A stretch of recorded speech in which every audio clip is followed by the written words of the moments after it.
আজ আমি পাঠ করে শোনাব সুনীল গঙ্গোপাধ্যায়ের লেখা একটা ছোট গল্প, তেপান্তর।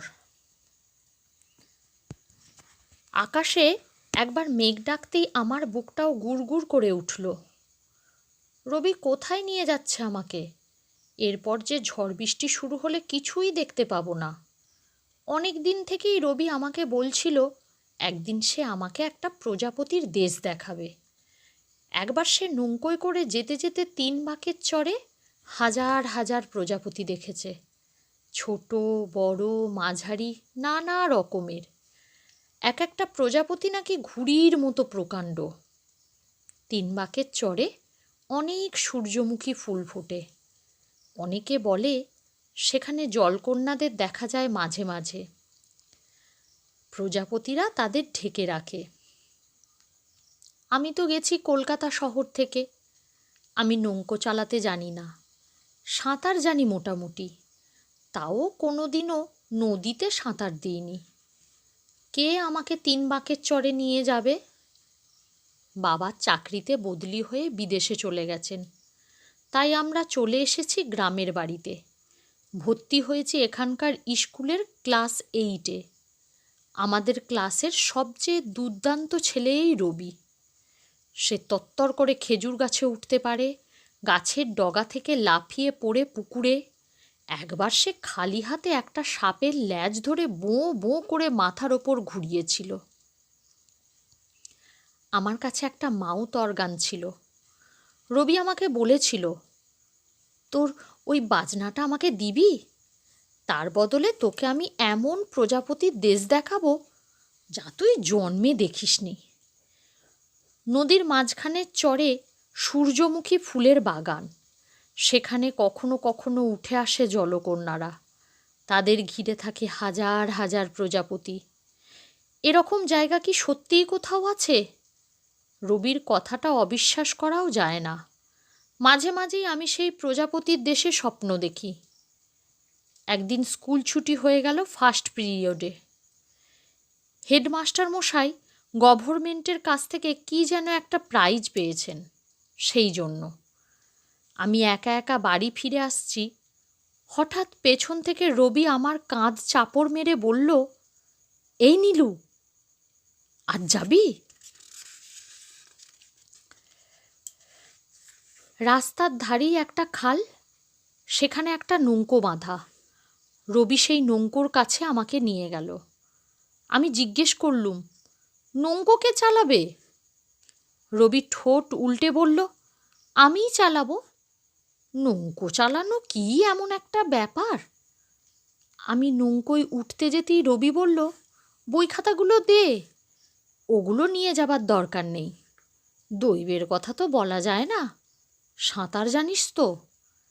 আমি জোরে জোরে মাথা নেড়ে বললুম, হ্যাঁ জানি। রবি এত সাহসী, তার কাছে আমি ভীতু সাজব কেন? আর কেউ জানতে পারবে না আমরা দুজনে নৌকো করে প্রজাপতির দেশ দেখে আসব। খাল দিয়ে খানিকটা যাবার পরেই নদী।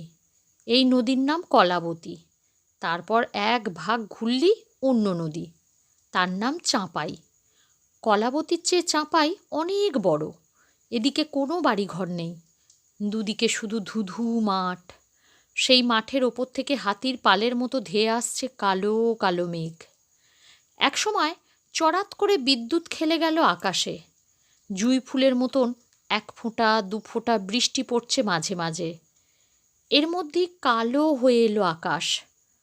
নৌকোটা এখন যাচ্ছে বেশ জোরে। রবি এক হাতে বৈঠা বাইছে। একবার সে বৈঠাটা তুলে নিলেও নৌকা চলছে ঠিকই। আমার ভয় ভয় করছে, কিন্তু সে কথা তো রবিকে বলা যায় না। আমি বললুম, যদি খুব বৃষ্টি নামে তখন কি প্রজাপতিদের দেখা যাবে?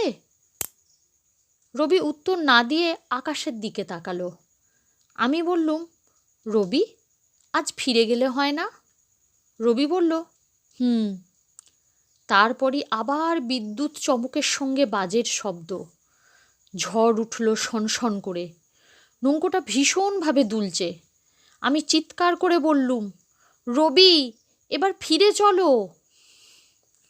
রবি বলল, নৌকো ঘোরাতে পারছি না, ভীষণ স্রোত। কাছাকাছি আর কোনো নৌকো কিংবা মানুষজন দেখা যাচ্ছে না। কারো কাছে যে সাহায্য চাইব তারও উপায় নেই। তাহলে এখন কি হবে? রবি প্রাণপণে ঘোরাবার চেষ্টা করতেই একটা বড় ঢেউয়ের মাথায় লাফিয়ে উঠল নৌকোটা। আমি বুঝলুম নৌকোটা উল্টে যাচ্ছে। আমাদের আর কিছুই করার নেই। রবি চেঁচিয়ে বলল, লাফিয়ে পড় নীলু। আমাকে আর লাফাতে হলো না। ঢেউয়ের ধাক্কায় ভেসে গেলুম একদিকে। কয়েকবার হাবুডুবু খাবার পর বুঝতে পারলুম আমি ডুবে যাচ্ছি। একটু পরে আমি মরেও যাব, বাড়ির কেউ জানতেও পারবে না। তারপরেই মনে পড়ল, আমি কেন ডুবে যাব? আমি তো সাঁতার জানি। নদীর ঢেউতে কখনো সাঁতার কাটিনি বটে, কিন্তু কলকাতায় দেশবন্ধু পার্কের পুকুরে সাঁতরেছি। প্রাণপণে হাত পা ছুটতেই আমি আবার ভেসে উঠলুম। তারপর একবার ডুবে, একবার ভেসে, আবার ডুবে, আবার ভেসে একসময় আমার মাথা কিসে যেন ধাক্কা খেলো। মুখ তুলে দেখি যে একটা গাছ। আমি নদীর এক পাড়ে পৌঁছে গেছি। ওপরে উঠে দাঁড়াবার পর মনে পড়ল রবি কোথায়। এতক্ষণ নিজের প্রাণ বাঁচাবার জন্য এমন ব্যস্ত ছিলুম যে রবির কথা বিশেষ চিন্তা করিনি। রবি আমার চেয়ে অনেক ভালো সাঁতার জানে, তার তো আগেই পৌঁছে যাওয়ার কথা। কিন্তু রবিকে তো কোথাও দেখা গেল না। নৌকোটাও তলিয়ে গেছে নদীতে। আমাদের নৌকোটা ছিল নদীর প্রায় মাঝামাঝি। রবি আর আমি ছিটকে পড়েছি দুদিকে।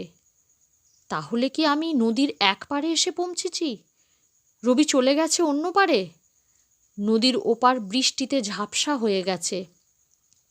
আমি যেখানে উঠেছি সেখানে একটা বড় বটগাছ, তার কাছাকাছি অনেক ছোট ছোট গাছের ঝোপ। হঠাৎ একটা ঝোপের মধ্যে ঝটপট শব্দ হলো। ওখানে কোনো মানুষ আছে নাকি? আমি এগিয়ে গিয়ে সেই ঝোপে উঁকি মারবার আগেই ঝোপ থেকে বেরিয়ে এলো একটা সাক্ষাৎ যমদূত, একটা বিরাট লম্বা কুমির।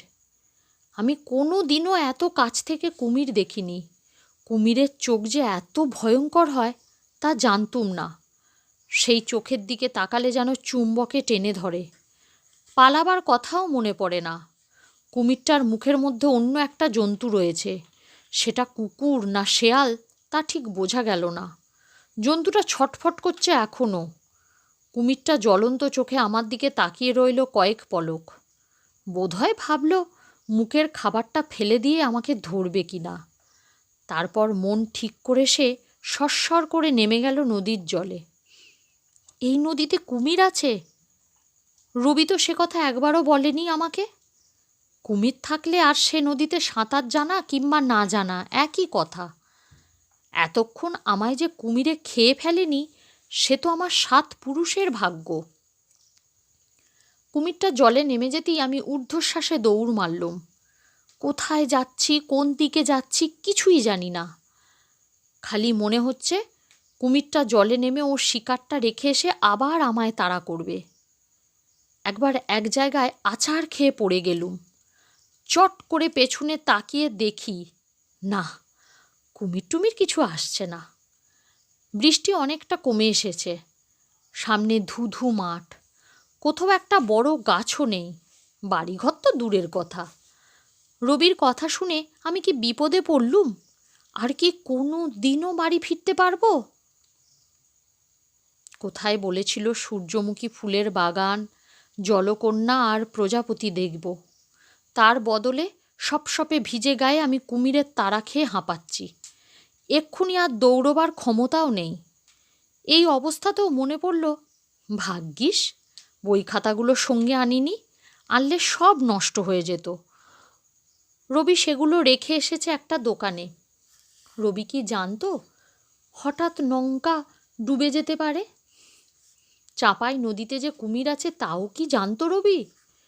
নদীর দিকে ফিরে যাবার সাহস আমার একদম নেই। সামনে তেপান্তরের মাঠ, তার মধ্যেই বা কোন দিকে যাব?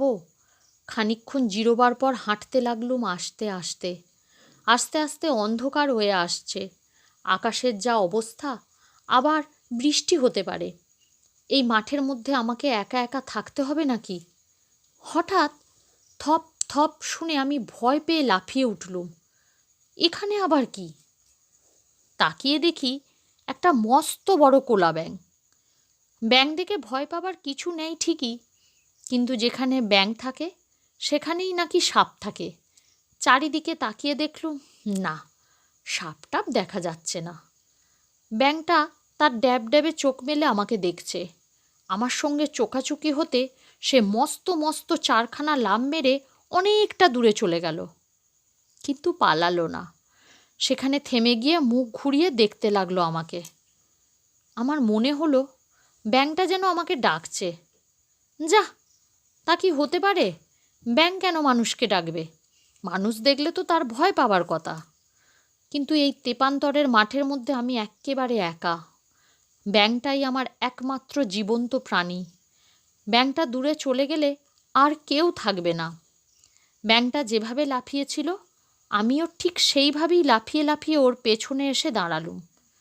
ব্যাঙটা দুবার ক্রোঁক ক্রোঁক শব্দ করল, ঠিক যেন খুশি হয়েছে। আবার সে লাফ মারল কয়েকটা। আমিও চললুম ওর সঙ্গে সঙ্গে। খানিকটা যাবার পর দেখি সামনে একটা ডোবা, বেশ জল জমে আছে। তখন ভাবলুম, ব্যাঙ তো জলে ভাসে, সে নিশ্চয়ই এই ডোবায় নেমে যাবে। ব্যাঙটা কিন্তু ডোবায় নামল না। ঘাড় ঘুরিয়ে আমায় দেখে আরও দুবার ক্রক ক্রক করে ডেকে লাফাতে লাগলো। আমিও বুঝতে পারলুম ব্যাঙটা এলোমেলো লাফাচ্ছে না, ঠিক দিকেই যাচ্ছে সে। কোন দিকে যাচ্ছে সে? আমাকে কি কোনো বিপদে ফেলে দেবে না তো? হঠাৎ মেঘ ফুঁড়ে খানিকটা সূর্যের আলো ফুটেছে, লাল রঙের আলো। তার মানে সন্ধে হতে আর দেরি নেই। ক্রোক করার বদলে ব্যাঙটা একবার কোয়াক করে বেশ জোরে ডেকে উঠল। এবারে দেখি সামনে একটা ইঁদুর, বেশ বড় সড়ো চেহারা, মাঠের ধেড়ে ইঁদুর যাকে বলে। অত বড় ইঁদুর দেখলে আমার ভয় লাগে। যদিও জানি ইঁদুর কখনো তেড়ে এসে মানুষকে কামড়ায় না। ব্যাঙটা এখানে ডাকাডাকি আর লাফালাফি করছে কেন? ইঁদুর দেখে ভয় পেয়েছে? ইঁদুর কি ব্যাঙ খায়? ইঁদুরটা যদি কোলা ব্যাঙটাকে তেড়ে আসে তাহলে আমি ব্যাঙটাকে সাহায্য করব, কারণ এইটুকু সময়ের মধ্যে ও আমার বন্ধু হয়ে গেছে। কিন্তু ইঁদুর আর ব্যাঙের লড়াই হলো না। ব্যাঙটা দুবার আমার দিকে তাকিয়ে টপ করে একটা গর্তের মধ্যে ঢুকে গেল। যা! ব্যাঙটা কেটে পড়ল এইভাবে। বাকি রইল ইঁদুরটা। সেও আমার দিকে তাকিয়ে আছে, বোঝার চেষ্টা করছে আমি তার শত্রু কিনা। আমার বইই গেছে একটা ইঁদুরের সঙ্গে শত্রুতা করতে। ইঁদুরটা ঠিক ব্যাঙটার মতোই হঠাৎ খানিকটা দৌড়ে গিয়ে আবার থেমে মুখ ফিরিয়ে তাকালো আমার দিকে। ইঁদুরটাও আমায় ডাকছে নাকি? আমি চারিদিকে তাকিয়ে দেখি এখনও ধুধু করছে তেপান্তরের মাঠ। কোথাও আলো নেই। আমি কোন দিকে যাব? একটু বাদই একেবারে ঘুটঘুটে অন্ধকার হয়ে যাবে। আমি ইঁদুরটার দিকেই দৌড়লুম। ইঁদুরটা চিকচিক করে কয়েকবার ডেকে আবার ছুটতে শুরু করলো। আমিও তার পেছনে পেছনে। দেখাই যাক কি হয়। ব্যাঙের চেয়ে ইঁদুর অনেক জোরে যেতে পারে। ইঁদুরের সঙ্গে ছুটতে ছুটতে আমি হাঁপিয়ে থেমে যেতেও সেও থেমে যাচ্ছে, চিক চিক চিক চিক করে ডাকছে। খানিক বাদেই আমরা পৌঁছে গেলুম একটা নদীর ধারে। এ নদীটা চাপায়ের চেয়ে ছোট নদী।